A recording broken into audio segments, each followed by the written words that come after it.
साथियों नमस्ते, मैं कृष्णा पुष्करना। स्वागत है आपके अपने YouTube channel victory of wisdom में। तो साथियों सब कैसे हो? सब बढ़िया हो? तो चलो अपन वर्ण विचार के बारे में जो बात कर रहे थे कल अपन ने जो पढ़ा उसका थोड़ा सा अपन लगातार प्रयास कर लेते हैं, जिससे कि आपने आगे की क्लास सही से बनी रहे, आगे की क्लास में अच्छा समझ में आए। तो साथियों कल अपन ने पढ़ा था वर्ण विचार के बारे में। अगर साधारण या मूल वर्णों की बात करें तो होते हैं 44, मानक वर्णों की बात करते हैं तो होते हैं 56, और अगर हिंदी में कुल वर्णों की संख्या पूछ ले तो होते हैं 52। इनके बारे में अपन ने कल बात कर ली थी। 52 वर्ण कौन कौन से, वो मैंने कल आपको बता दिया। उसके बाद स्वर और व्यंजन की बात करते हैं तो स्वरों का वर्गीकरण हमने पढ़ा था कि स्वरों का वर्गीकरण स्वर 3 प्रकार के होते हैं, ह्रस्व, दीर्घ और प्लुत। ह्रस्व, एकमात्रिक, द्विमात्रिक, इनके बारे में पढ़ लिया था हमने। उसके बाद व्यंजनों का वर्गीकरण देखते हैं तो इसमें फर्स्ट पढ़ा था अपन ने श्वास वायु के आधार पर। श्वास वायु के आधार पर 2 प्रकार का पढ़ा था, अल्प प्राण, महाप्राण। दूसरा पढ़ा था अपन ने कंपन के आधार पर। कंपन के आधार पर भी 2 प्रकार का पढ़ा था, घोष और अघोष। नाम से पता चल रहा है अघोष, मतलब नहीं, घोष यानी कंपन जिसमें कंपन नहीं होता हो, और सघोष जिसमें कंपन होता है। तो इसके बारे में अपन ने पढ़ लिया था। आज थर्ड पढ़ेंगे अपन उच्चारण स्थान के आधार पर वर्णों का वर्गीकरण। तो आइए देखिए, उच्चारण स्थान के आधार पर थर्ड पढ़ेंगे अपन उच्चारण स्थान के आधार पर वर्णों का वर्गीकरण। कौन कौन से वर्ण कहाँ कहाँ से बोले जाते हैं। किसी भी भाषा को समझने या उसको बोलने के लिए उच्चारण स्थान की जरूरत होती है। तो आज हम देखते हैं कि उच्चारण स्थान कौन कौन से होते हैं, कहाँ कहाँ से कौन सा वर्ण बोला जाता है। तो साथियों देखिए, सबसे पहले पढ़ते हैं, जैसे डायग्राम बनाया मैंने, इस डायग्राम के माध्यम से इसलिए समझा रही हूँ क्योंकि ये रट के जाओगे आप तो समझ नहीं पाओगे और याद नहीं रहेगा। रटने से क्या कोई भी चीज याद नहीं रहती है जितनी अपन समझ के पढ़ते हैं। तो देखो आप, सबसे पहले बात करते हैं कंठ। ये जो होता है अपना कंठ वाला भाग होता है, ये क्या होता है, कंठ। फर्स्ट अपन कोई भी विचार आता है अपने अंदर, दिल यहाँ पर, तो यहाँ से कहाँ आता है, कंठ में। कंठ से बाद सबसे फर्स्ट आता है कंठ। यहाँ आया समझ में, कंठ। कंठ से आगे बढ़े थोड़ा सा तो काकल, जो अंदर की तरफ तालु और कंठ के मध्य में जो लटका हुआ भाग रहता है उसको कहते हैं तालु, काकल कहते हैं। जो कौवा, जिसको अपन कहते हैं कौवा वो नहीं जो काव काव करता है, कौवा जो बीच के तालु और कंठ के बीच में जो लटका हुआ रहता है, मुंह खोल के देखना कांच के सामने, तो जो लटका हुआ भाग रहता है उसको कहते हैं काकल। काकल से थोड़ा सा आगे जाते हैं तो तालु, जो अपनी जीभ जब बोलते हैं तो ऊपर की तरफ जहां टकराती है उसको कहते हैं अपन तालु। उसके बाद आता है मुर्दा। मुर्दा की बात आती है तो मुर्दा में जिससे अपन मसूड़े, ये आगे वाले मसूड़े नहीं, जिससे जीवा जब बोलते हैं तो आज ये जीवा जो है वो मसूड़ों से टकराती है, उसको कहते हैं मुर्दने। ऐसा नहीं कि ये जीभ बोल रहे हैं ये खाना खाए तो बोले यहाँ से टकराती है आगे वाले मसूड़ों से, बाकी जिससे दांत बंधे रहते हैं उसको कहते हैं अपन मसूड़े। आगे मसूड़ों से आगे जाओ तो दांत आते हैं, दांत से थोड़ा सा आगे जाओ तो होठ, ये आपको पता ही है। तो सबसे पहले कंठ के बाद अपना आता है काकल के बाद आता है तालु के बाद आता है मुर्दा के बाद आता है दंत के बाद ओष्ठ। अगर ये क्रम आपको याद रह गया तो इसको समझने में टाइम नहीं लगेगा और फटाफट याद हो जाएगा। तो अब ये आप एक बार बना लो ऐसा डायग्राम और सही से इसको याद कर लो कि सबसे पहले कंठ आता है, कंठ के बाद काकल आता है, काकल के बाद तालु आता है, तालु से आगे बढ़े तो मसूड़े, मुर्दा कहते हैं जिसको मसूड़े आते हैं। उसके बाद आगे बढ़े तो आते हैं दांत आते हैं, और उससे आगे बढ़े तो अपने होठ। अब इसको समझते हैं तालिका को। समझ में आ गया साथियों? देखो आप, सबसे पहले वर्ण मैंने बताया कि भाषा की सबसे छोटी लिखित इकाई क्या कहलाती है, वर्ण 2 प्रकार के होते हैं, स्वर और व्यंजन। अब उच्चारण स्थान पढ़ेंगे, फिर उच्चारण स्थान को किस नाम से कहा जाता है वो अपन यहाँ देखेंगे। फर्स्ट बात करते हैं अपन अ और आ। स्वरों का प्रारंभ कहाँ से होता है, अ और आ से। और अपनी जो अपन जो उच्चारण स्थान बता रहे इसमें उच्चारण स्थान में स्टार्टिंग कहाँ से हो रही है, आ या कंठ से। तो यहाँ आप देखना कि इसका प्रारंभ भी कंठ से हो रहा है, अपने स्वरों का प्रारंभ भी कंठ यहाँ से हो रहा है, अ और आ से। अ, आ और व्यंजन का प्रारंभ कहाँ से होता है, क वर्ग से। तो अ, आ, क वर्ग और एक विसर्ग का जरूर ध्यान रखना। ये सब कहाँ से बोला जाता है, कंठ से। और इसको क्या नाम दिया जाता है, कंठ्य। जो कंठ से बोले जाते हैं इसको कंठ नाम दिया जाता है। आए समझ में यहाँ तक कि स्वरों की स्टार्टिंग होती है अ और आ से, और व्यंजनों की स्टार्टिंग होती है क वर्ग से। तो अ, आ और क वर्ग। और एक विसर्ग का जरूर ध्यान रखना कि ये सब कहां से बोले जाते हैं, कंठ से।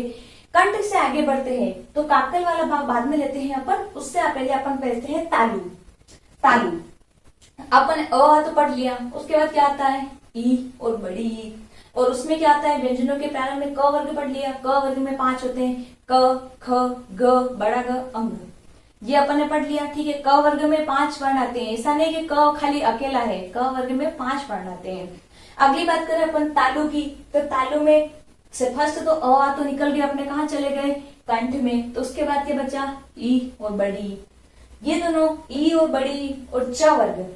च वर्ग क वर्ग कंप्लीट हो गया। सेकंड कौन सा आता है, आपको कल मैंने वर्ग पढ़ा बताया था, क च ट त और प, ये पांचों वर्ग बताए थे। तो फर्स्ट क वर्ग तो कहाँ चला गया, कंठ में। सेकंड बात करते हैं च वर्ग की, तो च वर्ग कहाँ जाएगा, तालु। अपने यहाँ देख लो, कंठ, कंठ से काकल को छोड़ के क्या आ गया, तालु। तो ये याद रखना है, अगर ये क्रम याद रहेगा आपको तो इस तालिका को रटने की जरूरत नहीं पड़ेगी।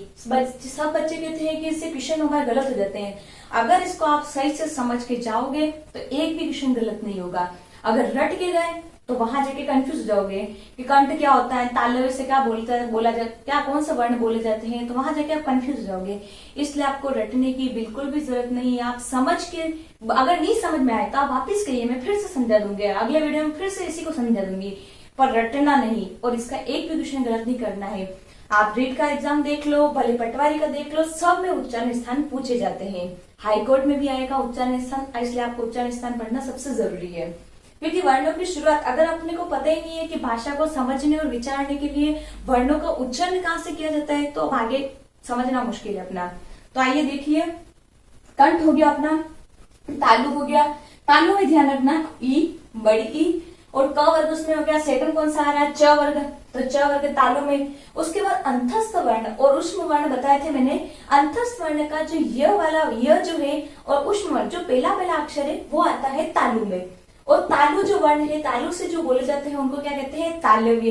तालु कौन सा होते हैं, मैंने अभी बताया था कि जो जीभ, अपनी जीभ जो ऊपर की तरफ टच होती है उसको कहते हैं तालु। यहाँ तक समझ में आया? नहीं आया हो तो कमेंट बॉक्स में बताना मुझे जरूर, जिससे मैं क्या अगले वीडियो में आपको सही से इसको वापस डिस्क्राइब करूं। फर्स्ट हो गया कंठ, सेकंड हो गया तालु, थर्ड बात करते हैं अपन मूर्धन्य। अ आ कंप्लीट हो गया, ई हो गया, ओ को छोड़ के सबसे पहले आता है री, री वर्ण, री। और तीसरा वर्ग चल रहा है अपना क च हो गया, ट वर्ग, ट वर्ग। थर्ड देख लो आप, कंठ हो गया, तालु हो गया, फिर मूर्धन्य आएगा। तो इसको इस क्रम को याद रखो आप। ट वर्ग, उसके बाद अंतस्थ वर्ण का दूसरा वर्ण य हो गया, र इसमें आएगा, और इसमें उष्म वर्ण का दूसरा वर्ण श। ये कहां से बोले जाते हैं, मुर्दा। मुर्दा मतलब मसूड़े। मसूड़े ये नहीं आगे वाले मसूड़े, पीछे वाले मसूड़े, जहां से अपनी जीभ बोलते समय टकराती है। आगे वाले में तो अपन खाना खाएं या गुटखा वगैरह कुछ खाए तो टकराती है, बाकी नहीं टकराती बोलते हुए। तो मुर्दा को कहते हैं अपन मूर्धन्य वर्ण। तो साथियों, अगर इसका क्वेश्चन आ जाए तो आप गलत मत करना, इसको ध्यान से समझना, रटने की कोई जरूरत नहीं है। अगला देखते हैं अपन ली। ली वैसे संस्कृत में काम लिया जाता है, ली यहाँ काम नहीं आता है। अगली बात करते हैं त वर्ग, ये त वर्ग, और अपने इसमें आगे बढ़ते हुए कहाँ आते हैं, दंत पर। मुर्दा हो गया, कंठ हो गया, तालु हो गया, मुर्दा हो गया, आगे क्या आता है अपना दंत। तो दंत से कौन सा बोला जाता है, त वर्ग। उष्म वर्ण या अंतस्थ वर्ण का तीसरा वर्ण यहाँ आता है, और उष्म वर्ण का तीसरा वर्ण श श स। ठीक है, ये कहां से बोला जाते हैं, दंत से, दांत से। दांत से जब जीवा दांत से टकराती है, आप बोल के देखो, त थ द द न, टकरारी की टकरारी, आप खुद ट्राई करके देखो। ये हो गया दंत्य, दंत से बोले जाते हैं, जिसको अपन कहते हैं दंत्य। अगली बात करते हैं तो उ, बड़ा उ, प वर्ग। लास्ट बचा अपने प वर्ग, उ बड़ा उ प वर्ग। ये कहां से बोले जाते हैं, ओष्ठ से। तो बोल के देखो, उ प फ ब ब म। जैसे ये होठ अपने टकरा रहे हैं, होठ देखो आप, होठ टच हो जाते हैं, तो इसको कहते हैं ओष्ठ। जो ओष्ठ से बोले जाते हैं उसको कहते हैं ओष्ठ वर्ण, होठ से बोले जाते हैं। आया यहाँ तक समझ में? अगर नहीं आया हो तो आप कमेंट बॉक्स में मुझे बताइए, मैं फिर से आपको फिर से समझाऊं इसको, अगले वीडियो में मैं आपको फिर से समझाऊं। अगला होता है अपना ए और आई। ये संयुक्त अक्षर होते हैं, अ तक ई मिलकर के ए का निर्माण होता है। ए और आई, ये कंठ और तालु, जो फर्स्ट के दोनों हैं कंठ और तालु, दोनों से मिलके बोले जाते हैं।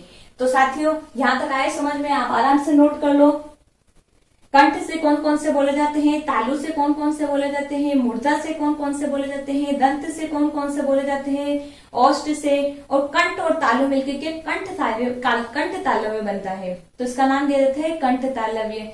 तो आज हमने अभी ये देख लिया कि उच्चारण स्थान में पहले कंठ, तालव्य, मूर्धन्य, दंत, ओष्ठ, कंठ तालव्य। ये साथियों आराम से उतार लो आप। तो अपन बात कर रहे थे कंठ, तालु, मूर्धा, इन सब की बात हो गई। अब 7वां नंबर पे आते हैं ओ और औ। ये भी एक संयुक्त अक्षर है। जैसे ए और आई संयुक्त अक्षर है, वैसे ओ और औ भी ये भी संयुक्त अक्षर है। तो ये कहां से बोले जाते हैं, कंठ और ओष्ठ से। ओ में कंठ भी बोल रहा है, कंठ जैसे कंठ से बोले जा रहे हैं ओ, तो आवाज तो कंठ से निकल रही है, और टच का होठ खुल रहे अपने, ओ आऊ, तो होठ खुल रहे। तो ये कहां से बोले जाते हैं, कंठ और ओष्ठ से। इसको बोला जाता है कंठोष्ठ। कंठोष्ठ दोनों मिला के कंठ और ओष्ठ मिलकर क्या बनते हैं, कंठोष्ठ। यहाँ तक आए समझ में, नहीं आए हो तो आप मुझे बताते रहना कमेंट बॉक्स में। अगला देखते हैं अपन व की बात करते हैं। तो अपन ने वहां बात की, यर और लव की बात की। तो यर और लव तो पहले हो गए अपने, तालु और उनमें हो गए। अब व की बात करते हैं। वो अकेला जो वर्ण, आप बोल के देखो, व दांत भी टच हो रहे और ओष्ठ भी टच हो रहे। व तो दांत भी टच हो रहे और ओष्ठ भी, तो दंत और ओष्ठ से मिलकर बनता है, ये होता है दंतोष्ठ। क्या होता है, दंतोष्ठ वर्ण। अगली बात करते हैं अपन ह वर्ण की। श स पहले हो गए, अब ह बचा। ह जो बोला जाता है वह स्वर यंत्र से। ह कहां से बोला जाता है मैं बताती हूँ आपको। देखो यहाँ पे अपन ने पढ़ा था तालु और कंठ के बीच में अपन एक काकल पढ़ा था। काकल जो कौवा मैंने बताया था, कौवा वो नहीं जो काम काम करे, कौवा जो तालु, आप कांच के सामने देखते हैं वो लटका हुआ रहता है, कांच के सामने देखना आप गले में लटका हुआ, उसको कहते हैं अपन काकल। तालु और कंठ के बीच में जहां से आवाज निकलती है उसको कहते हैं काकल।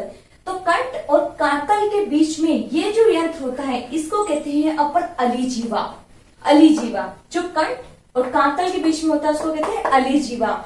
तो ये ह वर्ण कहां से बोला जाता है, ये अलीजीवा से बोला जाता है। ये स्वर यंत्र से, मतलब स्वर यंत्र से अंदर की तरफ कंठ से ऊपर काकल के मध्य ये अलीजीवा जो होता है यहाँ से बोला जाता है। उसके बाद जो अपन ने वर्ग पढ़े क च ट त प, इनका जो लास्ट का वर्ण है क ख ग ग य, क ख ग अंग, च छ ज ज य, त थ द ध न प फ ब भ म, जो पीछे के पांचों वर्ण है अंग य न न म, ये कहां से बोले जाते हैं आप बोल के देखो, न म, नाक से इसकी वायु बाहर निकलती है। तो इसको क्या कहते हैं, नासिका से जो होते हैं इनको कहते हैं नासिक के वर्ण, नासिक के। तो पीछे के, और एक ध्यान रखना अयोग वाह ध्वनि दो बताई थी मैंने, एक तो अम एक अह। अह जो है उसके पीछे विसर्ग है, तो विसर्ग मैंने बता दिया आपको कि कहां से बोला जाता है, कंठ से। उसके बाद जो अम की ध्वनि जो होती है, अम की ध्वनि जो होती है वो नासिका से निकलती है, नाक से वाली निकलती है। तो यहाँ तक आया आपको समझ में कौन कौन से थे। सबसे फर्स्ट था कंठ, फिर था तालु, फिर था मूर्धन्य, फिर था दंत, फिर था ओष्ठ और नासिका, कंठोष्ठ, दंतोष्ठ और ये कंठ तालु, और ये लास्ट है अपना नासिका, और ह जो है अलीजीवा वाला। तो यहाँ तक आया आपको समझ में। तो साथियों यहाँ तक आपको समझ में आ गया कि कौन कौन से वर्ण क्या उच्चारण स्थान उनका रहता है। तो अगर नहीं समझ में आए हो तो आप मुझे कमेंट बॉक्स में बताना, मैं आपको फिर से इसको समझाऊंगी। और अगर समझ में आ गया हो तो हमारे वीडियो को लाइक करते जाना। सब ये सारे उच्चारण स्थान कंप्लीट हो चुके हैं। व्यंजनों के वर्गीकरण में अपन देख रहे थे, फर्स्ट पढ़ा था श्वास वायु के आधार पर, सेकंड पढ़ा था कंपनी के आधार पर, थर्ड पढ़ा था उच्चारण स्थान के आधार पर, अब फोर्थ पढ़ेंगे उच्चारण के आधार पर। नहीं कि उच्चारण स्थान, स्थान तो अपन ने पढ़ लिया, अब चौथा पढ़ेंगे अपन उच्चारण के आधार पर। तो आप नोट करिए, चौथा है उच्चारण के आधार पर। आराम से नोट करिए, नहीं समझ में आ रहा हो तो बताते रहिए आप मुझे। उच्चारण के आधार पर ये अपन व्यंजनों का वर्गीकरण पढ़ रहे हैं, चौथा पढ़ेंगे उच्चारण के आधार पर। अब उच्चारण के आधार पर कितने प्रकार के होते हैं व्यंजन, 8 प्रकार के होते हैं। कितने प्रकार के, 8। उच्चारण के आधार पर अगर पढ़ेंगे तो 8 प्रकार का व्यंजनों का वर्गीकरण है। फर्स्ट पढ़ते हैं अपन स्पर्शी। पहला क्या होता है? स्पर्शी। बात कर रहे थे अपन स्पर्शी की कि जिन व्यंजनों के उच्चारण में फेफड़ों से निकलने वाली वायु हमारे किसी स्वर यंत्र को स्पर्श करते हुए बाहर निकले। नाम से पता चल रहा है स्पर्श की बात कर रहे हैं। तो स्पर्श किसी भी वाक तंत्र, जैसे अपने कंठ हो गया, तालु हो गया, मुर्दा हो गया, इनसे स्पर्श करते हुए बाहर निकले तो ऐसे व्यंजन क्या कहलाते हैं? स्पर्शी। तो आप लिखिए कि जिन वर्णों के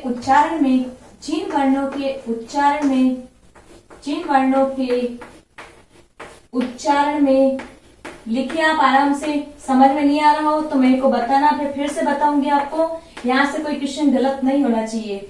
जिन वर्णों के उच्चारण में फेफड़ों से, लिखिए आराम से, जिन वर्णों के उच्चारण में फेफड़ों से निकलने वाली वायु, आराम से लिखिए आप। समझ में नहीं आ रहा बताना। जिन वर्णों के उच्चारण में फेफड़ों से निकलने वाली वायु किसी भी स्वर तंत्र कौन कौन से होते हैं मैंने बताए थे अभी। कंठ हो गया, तालु हो गया, मुर्दा हो गया, इन सब में से किसी को भी स्पर्श करते हुए बाहर निकले तो देखिए जिन वर्णों के उच्चारण में फेफड़ों से निकलने वाली वायु किसी भी स्वर तंत्र को, या वाक यंत्र भी लिख सकते हैं, किसी भी स्वर यंत्र को स्पर्श करते हुए हवा बाहर की ओर आती है। स्वर यंत्र को स्पर्श करते हुए, लिखिए आप आराम से नोट करिए, स्पर्श करते हुए, आराम से नोट करिए। अगर समझ में नहीं आ रहा आप बताते रहिए। जिन वर्णों के उच्चारण में फेफड़ों से निकलने वाली वायु किसी भी स्वर यंत्र को स्पर्श करते हुए बाहर की ओर निकले, स्पर्श करते हुए बाहर की ओर निकलती है, उसे क्या कहते हैं? अपन स्पर्शी व्यंजन कहते हैं। यहाँ तक आया आपको समझ में कि स्पर्शी किसको कहते हैं? व्यंजनों के वर्गीकरण में पढ़ते हैं, निकलती है। व्यंजनों के वर्गीकरण में आप पढ़ते थे उच्चारण के आधार पर। इसमें फर्स्ट है स्पर्शी। जिन वर्णों के उच्चारण में फेफड़ों से निकलने वाली वायु किसी भी स्वर यंत्र को स्पर्श करते हुए बाहर की ओर निकलती है, ऐसे को क्या कहते हैं? ऐसे व्यंजन को क्या कहते हैं? स्पर्शी व्यंजन। अब एग्जाम्पल के तौर पर देखिए अपन एग्जाम्पल इसका लेते हैं। अपने क से लगाकर, क से लेकर म तक के सारे, क से म तक, क वर्ग, च वर्ग, ट वर्ग, त वर्ग और प वर्ग, ये सारे व्यंजन क्या कहलाते हैं? स्पर्शी। क से म तक आए यहाँ तक समझ में। फर्स्ट बात कर रहे हैं अपन स्पर्शी की। जिन वर्णों के उच्चारण में फेफड़ों से निकलने वाली वायु किसी भी स्वर यंत्र को स्पर्श करते हुए बाहर की ओर निकलती है, इसको कहते हैं अपन स्पर्शी व्यंजन। आप नोट कर लीजिए। आपको समझ में नहीं आ रहा हो तो मेरे को फिर से बताना, मैं फिर से इसको बताऊंगी। सेकंड बात करते हैं अपन, स्पर्शी हो गया, आपने नोट कर लिया। अब सेकंड बात करते हैं अपन, स्पर्श हो गया, दूसरा होता है संघर्षी। दूसरा क्या होता है? संघर्षी। आप बताओ कोई संघर्षी क्या होते हैं? संघर्षी व्यंजन क्या होते हैं? कोई बता सकता है? संघर्षी नहीं बता सकता? मैं बताती हूँ। संघर्षी जैसे अपन बोलते हैं श कहां से बोला जाता है?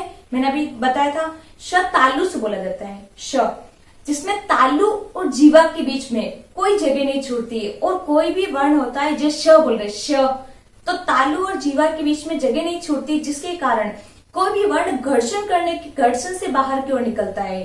तो घर्षण के दौरान, घर्षण मतलब नाम से पता चला संघर्ष करके बाहर की ओर निकलता है। ऐसे वर्ण, ऐसे ये क्या वर्ण क्या कहलाते हैं? संघर्षी वर्ण कहलाते हैं। आया या तक समझ में?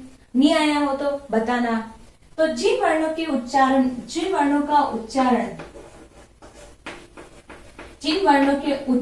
में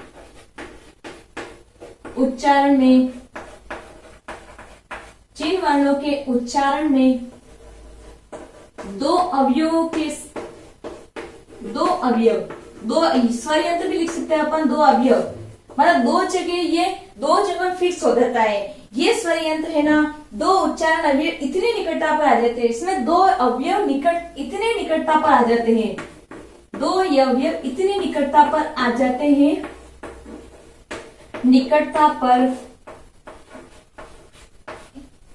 जिन वर्णों के उच्चारण में दो अवयव इतने निकटता पर आ जाते हैं इतनी निकटता पर आ जाते हैं कि वर्ण घर्षण के कारण बाहर की ओर तरफ निकलता है। वर्ण घर्षण के कारण, मतलब नाम से पता चल रहा है संघर्ष करके, घर्षण के कारण बाहर की तरफ निकलता है। घर्षण करते हुए भी लिख सकते हो या घर्षण के कारण भी लिख सकते हो आप। घर्षण करते हुए लिख दो वाली, ये सही रहेगा। घर्षण करते हुए, घर्षण करते हुए बाहर की ओर निकलता है, इसको क्या कहते हैं अपन, बाहर की तरफ। आया या तक समझ में नहीं आ रहा आपको? जिन वर्णों के उच्चारण में दो अवयव इतनी निकटता पर आ जाते हैं कि वर्ण घर्षण करते हुए बाहर की तरफ निकलता है, बाहर की तरफ निकलता है, बाहर की तरफ निकलता है। समझ में आ रहा है नहीं आ रहा है? फर्स्ट पढ़ा था स्पर्शी, सेकंड पढ़ा था संघर्षी। संघर्षी नाम से पता चल रहा है संघर्ष करके बाहर निकलता है। तो संघर्षी जिन वर्णों के उच्चारण में दो अवयव इतनी निकटता पर आ जाते हैं कि वर्ण घर्षण करते हुए बाहर की तरफ निकलता है, इसको क्या कहते हैं, संघर्षी। आप नोट कर लीजिए आराम से। अगर आपको समझ में नहीं आ रहा हो तो कमेंट बॉक्स में मेरे को बता दीजिए, मैं फिर से समझाऊंगी आपको। इसमें एग्जांपल मैंने बताया था श, तो इसमें क्या होता है, दो स्वर यंत्र आपस में निकट आ जाते हैं। तो एग्जाम्पल अपन नोट कर लेते हैं इसके, उदाहरण देख लेते हैं इसके। उदाहरण में होता है जैसे श, स, ह। ये इसके उदाहरण देख लो, श, स, ह, ख, ज, फ। आप बोल के वर्ड बोल के देख लो कि कौन सा संघर्ष करके बाहर निकल रहा है। ख, ज, फ। फर्स्ट पढ़ा था अपन ने स्पर्शी, जिसमें स्पर्श करते हुए बाहर निकलते हैं। सेकंड होता है संघर्षी, जिन वर्णों के उच्चारण में दो अवयव इतनी निकटता पर आ जाते हैं कि वर्ण घर्षण करते हुए बाहर की तरफ निकलता है, ये कहलाते हैं संघर्षी। संघर्षी में अपन उदाहरण पढ़े थे श, स, ह, ख, ज, फ। यहां तक आया समझ में? थर्ड पढ़ेंगे अपन स्पर्श संघर्षी, जिसमें स्पर्श भी हो रहा है और संघर्ष भी हो रहा है। फर्स्ट स्पर्श पढ़ा था अपन ने, थर्ड पढ़ेंगे अपन स्पर्श संघर्षी। फर्स्ट अपन स्पर्श पढ़ा था, सेकंड संघर्षी पढ़ा था। अब ये दोनों का रूप मिला के स्पर्श संघर्षी। इस नाम से पता चल रहा होगा स्पर्श भी करता है और संघर्ष भी करता है। स्पर्श और संघर्ष दोनों होते हैं, ये ना इसको लिखाने की जरूरत नहीं है क्योंकि पहले मैंने बता दिया, अच्छे से आपको बता दिया कि स्पर्श क्या होता है, संघर्षी क्या होते हैं। तो स्पर्श संघर्षी में उदाहरण देख लेते हैं अपन। इसमें अधिक समय लगता है, स्पर्श और संघर्ष में दोनों होते हैं तो समय अधिक लगता है। उदाहरण की बात करते हैं तो च, छ, ज और ज। स्पर्श संघर्षी। फर्स्ट पढ़ा अपन ने स्पर्शी, सेकंड स्पर्श संघर्षी। फर्स्ट पढ़ा था अपन ने स्पर्श, सेकंड पढ़ा था संघर्षी, थर्ड पढ़ा था स्पर्श संघर्षी। इसके एग्जाम्पल च, छ, ज। आए यहां तक समझ में? अब फोर्थ पढ़ेंगे अपन नासिक्य।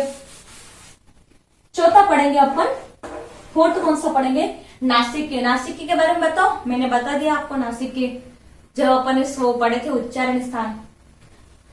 तो फोर्थ पढ़ेंगे अपन नासिक्य। बोर तो नहीं हो रहे हो?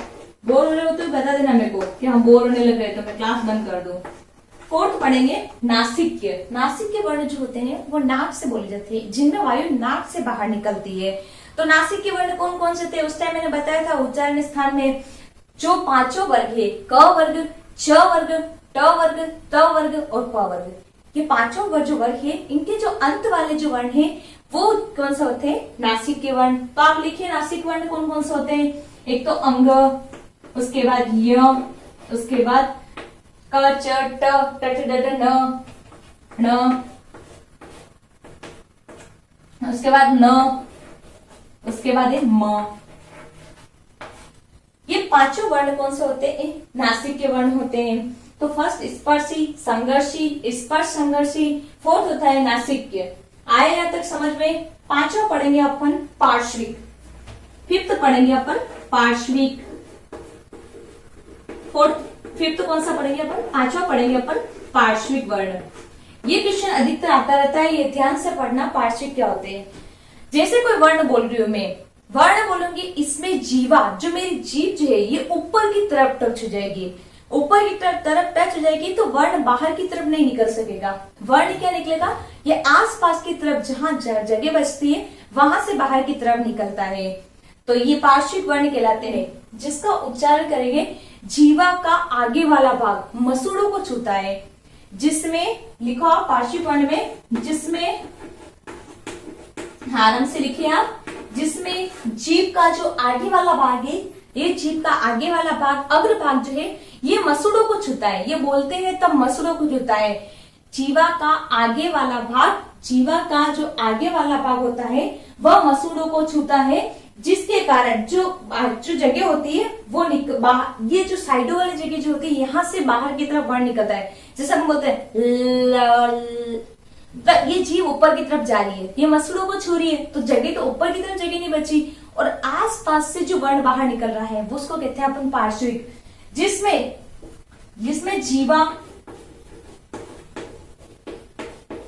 जीवा मसूड़े को छूती है,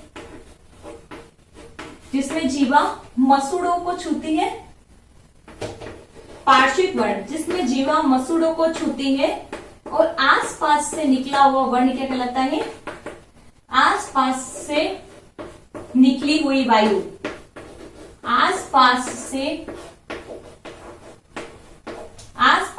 निकली हुई वायु क्या कहलाते हैं, पार्श्विक।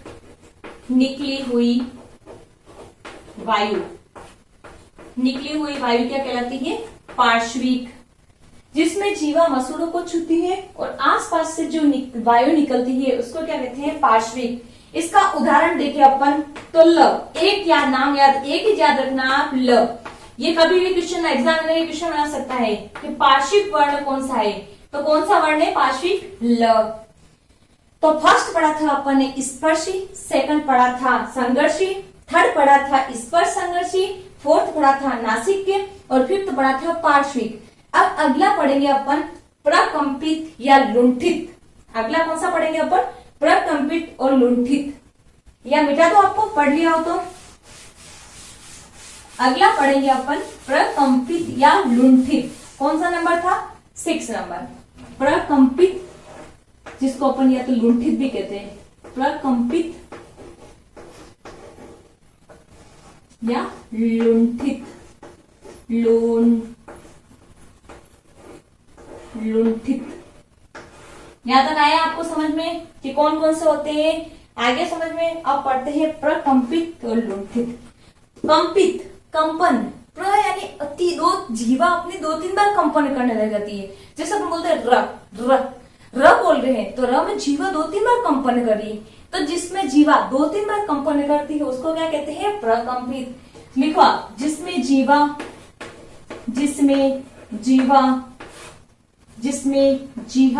2-3 बार कंपन करती है वो होते हैं प्रकंपित। 2-3 बार कंपन करती है, 2-3 बार क्या करती है, कंपन। नाम से पता चल रहा है प्रकंपित, कंपन करती है। नाम से आपको पता चल रहा है, नहीं चल रहा है, प्रकंपित कंपन करती है, उसे क्या कहते हैं, प्रकंपित या लुंठित।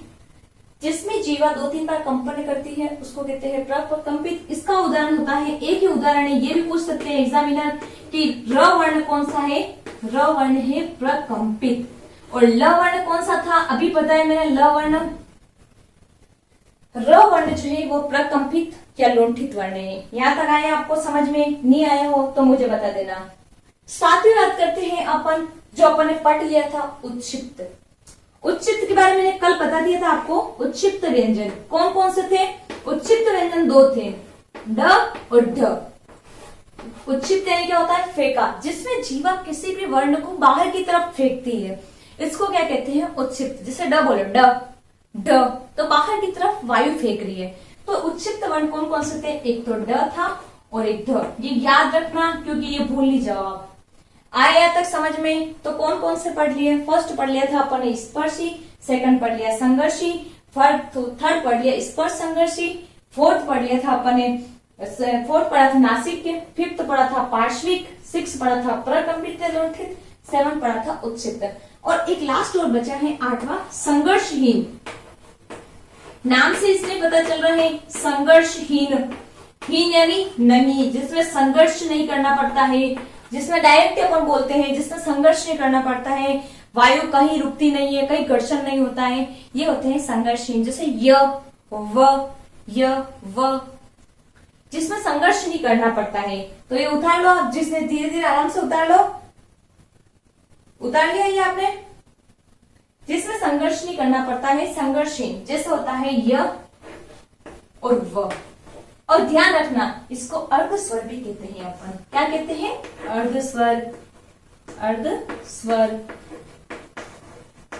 य और व को अर्ध स्वर भी कहते हैं। तो उतार लो आराम से आप। अगर नहीं समझ में आ रहे हो तो आप मुझे वापस कमेंट बॉक्स में बताना। एक मिनट, इसको सही से लिख दो, आपको समझ नहीं आए तो। अर्ध स्वर, ठीक है, आया समझ में यहाँ तक। अब अगली बात करते हैं उच्चारण। ये अपन ने पढ़ लिया अभी तक व्यंजनों का वर्गीकरण, स्वरों का वर्गीकरण, दोनों का वर्गीकरण देख लिया। स्वरों का तो 3 ही था। चलो मैं थोड़ा सा रिवाइज कर देती हूँ, आप भूल गए होंगे, परेशान भी हो गए होंगे। तो स्वरों का वर्गीकरण, स्वरों का वर्गीकरण 3 प्रकार था, ह्रस्व, दीर्घ और प्लुत। व्यंजनों के वर्गीकरण में पहला पढ़ा था अपन ने श्वास वायु के आधार पर, वो पढ़ा था अल्प प्राण और महाप्राण। कंपन के आधार पर पढ़ा था अपन ने अघोष और सघोष। थर्ड पढ़ा था उच्चारण के स्थान पर कंठ, तालु, मूर्धा, दंत, ओष्ठ, कंठ तालु, कंठोष्टम, दंतोष्टम, अरिजीवा, ये सब अभी अपन ने उच्चारण स्थान देख लिए। उच्चारण के आधार पर 8 प्रकार के पढ़े थे अपन ने। 8 कौन कौन से थे? संघर्षी, स्पर्श संघर्षी, स्पर्शी, प्रकंपित या लुंठित, नासिक्य, ये सभी अभी देख लेते। संघर्षहीन, ये आपने 8 प्रकार अभी मैंने आपको बता दिए। अब छोटे से वर्ण विचार वैसे टॉपिक अपना कंप्लीट हो गया है। छोटी सी जानकारी और मैं आपको दे देती हूँ, ये देखिए आप छोटी सी। सबसे पहले अपन कोई भी वर्ड लिखते हैं, ये छोटे छोटे बिंदु जो होते हैं पेपर में पूछे जाते हैं, ये अपन इनको ऐसे छोटा व्यू देके इसको निकाल देते हैं कि ये नहीं पूछे जाएंगे, बट इनमें से क्वेश्चन बनता है। तो आप देखिए, जो अपन कोई भी वर्ड लिखते हैं उसके ऊपर की तरफ जो लाइन खींच जाती है, इसको अपन क्या कहते हैं? बताओ, कोई बता सकते हो? शिरोरेखा। क्या कहते हैं इसको? शिरोरेखा। कभी पूछ ले एग्जामिनर लाइन बना के कि ये ऊपर की तरफ जो लाइन होती है इसको क्या कहते हैं? शिरोरेखा। आप नोट कर लीजिए, कभी पूछ ले एग्जामिनर का क्या है, कोई भी क्वेश्चन बना के वो पूछ सकता है। फर्स्ट ऊपर की तरफ जो लाइन होती है उसको कहते हैं अपन शिरोरेखा। ये नीचे की तरफ जो लाइन बनी रहती है, कोई भी वर्ण लिखते हैं अपन नीचे की तरफ जो लाइन बनी रहती है, इसको कहते हैं खड़ी पाई। क्या कहते हैं? खड़ी पाई। ये याद रखना, क्योंकि कभी क्वेश्चन बनाने वाला कहीं से ही बना सकता है। खड़ी पाई, ये हो गया।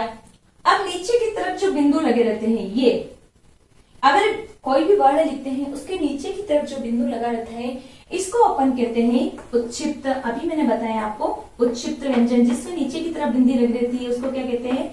उत्क्षिप्त। ताड़नजात, ताड़नजात लिख लो, आप नोट कर लो आराम से। उत्क्षिप्त, ताड़नजात, द्विगुण, आप नोट करते जाओ आराम से।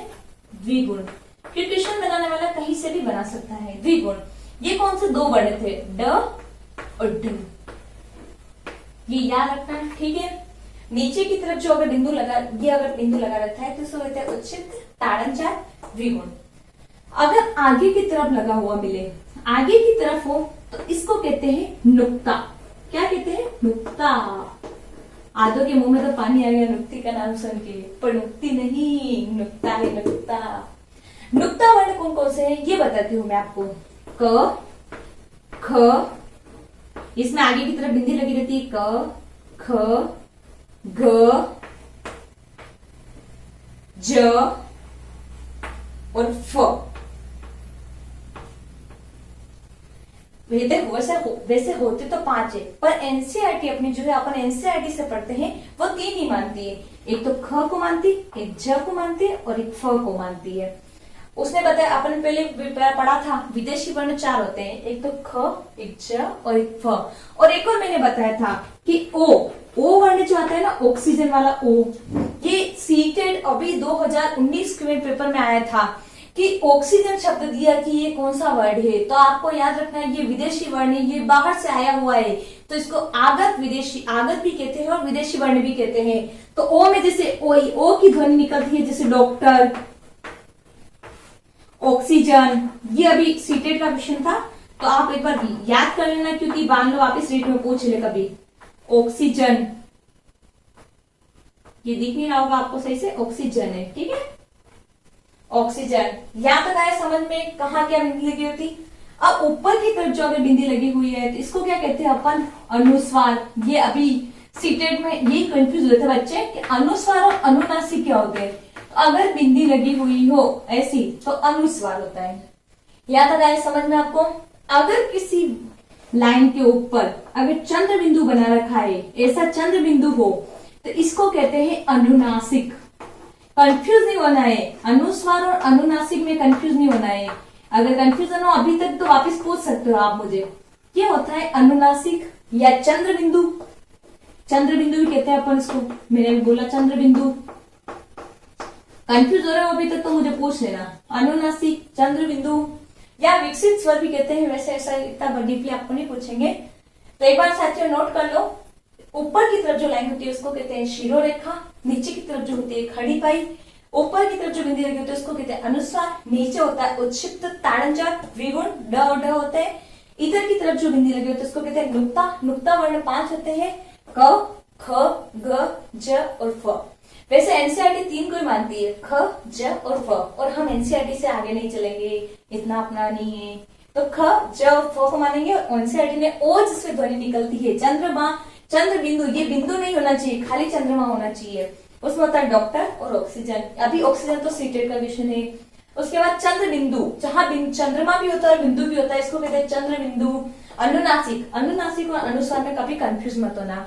तो साथियों यहाँ पर हमारा वर्ण विचार कंप्लीट होता है। अगर वर्ण विचार से लेके आपके मन में कोई भी डाउट हो, किसी भी तरह का, जिसमें मैंने पढ़ाया उसमें भी कोई भी डाउट हो, या आपको ऐसा लगता है कि ये मैंने छोड़ दिया और मैंने नहीं पढ़ाया, तो आप मुझे कमेंट बॉक्स में कमेंट करके बताइए, जिससे मैं आपको अगले वीडियो में और फिर से वापस आपको डिस्क्राइब कर सकूं।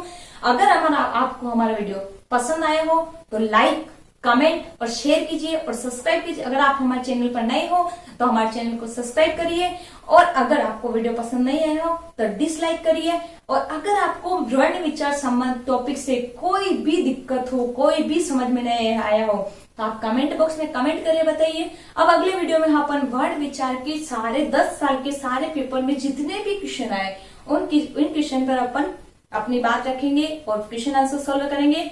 आप सभी को बहुत बहुत धन्यवाद। जय हिंद, जय भारत।